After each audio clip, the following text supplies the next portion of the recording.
Pag-usapan po natin paano ibababa ang creatinine level. Pag nasisira ng kidneys, pag may kidney disease na tumataas yung creatinine. Ayan po, oh.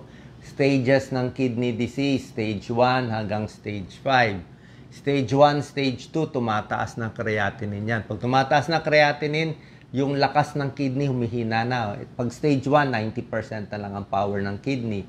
Stage 2, 60% na lang ang lakas. Stage 3, ayan o, delikado na. 30% na lang ang lakas ng kidneys.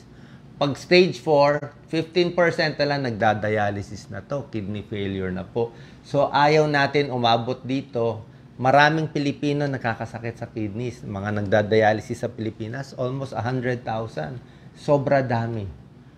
Okay, bakit nasisira ang kidneys? Ba tumataas ang creatinine? Pwedeng laging may UTI, may kidney stone, dehydration, natutuyuan. Kaya sabi nga natin, ang init-init sa Pilipinas, ang alat-alat ng pagkain, kailangan marami tayong tubig iinumin. 8 to 10 glasses of water every day. Alam ko, mabubuhay kayo sa 3 baso lang, pero delikado, risky. Kasi yung pawis lang natin, yung pawis lang natin, siguro 4 na baso na nalalabas natin, tapos 3 baso lang inom mo. Hindi, lagi ka ng tuyong-tuyo. Matutuyuan tayo niyan. 8 to 10 glasses. Kung ayaw nyo ng tubig, okay lang. Gusto nyo lemon water, gusto nyo buko, gusto nyo orange juice, gusto nyo pagdating sa alak and soft drinks, iniiwasan natin. Pero tubig din yun eh. Kaya nga gusto natin, tubig mas maganda kaysa itong mga juice, soft drinks at iba pa. Kaya yun po sinasabi natin, huwag magpapaka-dehydrate kasi makikidney failure tayo. Ingat din sa sobrang protina. Hindi maganda sobrang protein. Sobrang karne, sobrang meat, ang lalaki ng mga meat, pwede masira ang kidneys. Sobrang exercise din, nasisira yung muscle. Kaya pag sobra tayo exercise, di ba, ang orange ng ihi. So, dapat iinom ng tubig before exercise, during exercise, and after exercise, para malabas yung creatinine. At may mga gamot na pain relievers na nakakasira ng kidneys. Yan, ang kidneys may mga nephron, diyan nagfi-filter palabas ang mga dumi sa katawan. Warning signs, pag humina na yung ihi, reduce urine output, delikado na po. Medyo late stage na yan. Pag nagmamanas, depende sa manas. May manas na hindi delikado, may manas galing sa kidney failure. Pag mataas ang creatinine, weakness na, may fatigue. High blood na, lalo pa mga high blood. Tapos abnormal na yung creatinine tsaka urinalysis. Sa urinalysis, marami makikita. Kung may protina sa urine, may asukal sa urine, hindi po maganda. Ito, nagmamanas. Kailangan papacheck tayo ng kidneys. Ito, nagsusuka. Yan, sabihin mataas yung creatinine. Nagsusuka, hinihingal. Tapos may mga kati-kati, nag-iiba yung kulay, medyo matagal nang may kidney failure yon. Ang creatinine, isang waste product yan ng katawan para na nilalabas dapat yan ng katawan.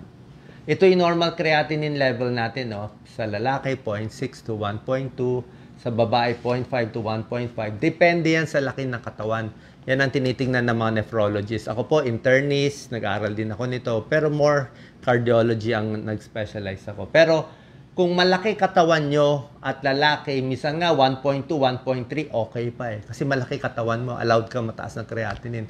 Pero kung lalaki kang payat ka lang tapos ang crea mo 1.2, mataas na yun. Depende sa build at sa weight mo yan. Kaya papacheck tayo sa nephrologist. Sobrang meat, masama sa kidneys. Sobrang muscle, kaya mga hazing, yung pinapalo yung muscle, kidney failure po sila. Oo. Delikado po. How to lower creatinine levels? Huwag masyadong strenuous ang exercise at maraming tubig inumin. 8 to 10 glasses of water. Kailangan natin yan. Tubig na marami for UTI. Kailangan mo yan. For kidney stone. Kailangan mo yan. Pag nasisira na yung kidneys, kailangan mo yan. Pag tumataas ang creatinine, sasabihin ng nephrologist nyo, oy, inom ka 12 basong tubig or fluid in a day. Yun ang gusto nila. Para talaga ibaba, pinipilit ilabas. Pag acute renal failure, acute kidney failure, dinala sa ospital, swero agad, baka 1 litro agad bibigay sa'yo. 1 litro, bibigay sa yung swero, tubig, tapos bibigyan ka pampaihi, pipilitin, buksan ang kidneys. Nasisira na yung kidneys, ayaw na pipilitin nila buksan, kaya may diuretic pa yun. Yan ang mga stages ng kidney failure. Tubig, napakahalaga. 8 glasses of fluid or water in a day. Bahala kayo, gusto nyo lemon water or buko. Pero tubig kasi mas maganda, low calories. Yung sinasabing hyponatremia na delikado pag sobra, ibang sobra po yun eh. Usually, lampas 4 na litro or 16 glasses. Yung ganoon. Pero depende rin eh. Kung masyado mainit, yung iba kaya naman 16 glasses. Pero yung lumalampas na 16 or more, yung talagang abnormal na inom, yun lang magkakos na hyponatremia. Pero otherwise, sa healthy na tao, mas delikado yung kulang. Yung sobra, medyo bihira kami makikita ng ganun eh. Sobrang exercise, ingat. Lalo na kung mainit. Tulog, kailangan sapat ng tulog. Mas relax yung katawan. Ingat sa pain reliever, mefenamic acid, ibuprofen, kahit yung mga aspirin. Paalam muna sa doktor. Kung ano reseta ng doktor sa inyo, 1 day, 3 days, 7 days ng pain reliever, yun lang. Huwag sarili mag-over-the-counter, delikado po. May antibiotics nakakasira, pero doktor niyo na mag-explain sa inyo. Protein intake, limit. Huwag sobra daming protina, ha? Tulad ng sinabi ko.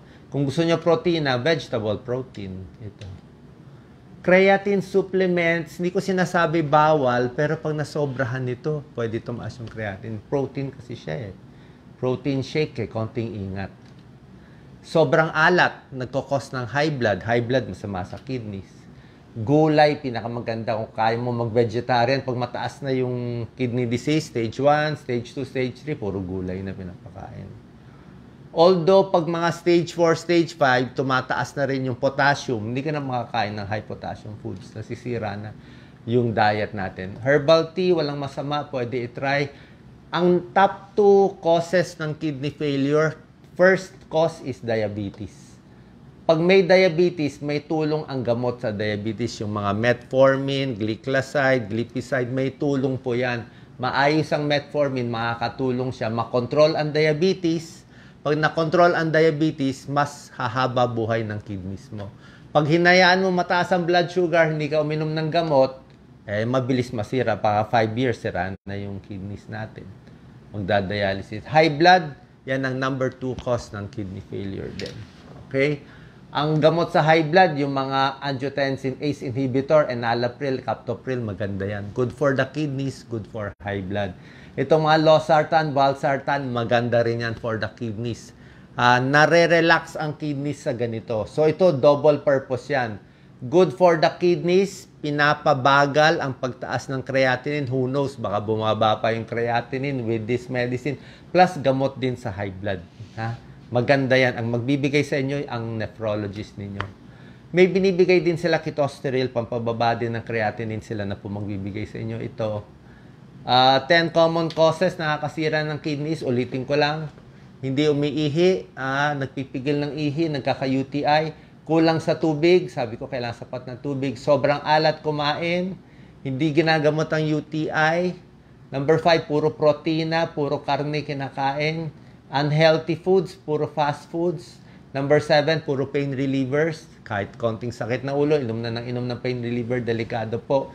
May sinabi nga si Dr. Montemayor, minsan nakakatsamba lang eh. 2-3 pain reliever, nasisira bigla eh. Minsan wala sa dami eh. Minsan natsatsambahan.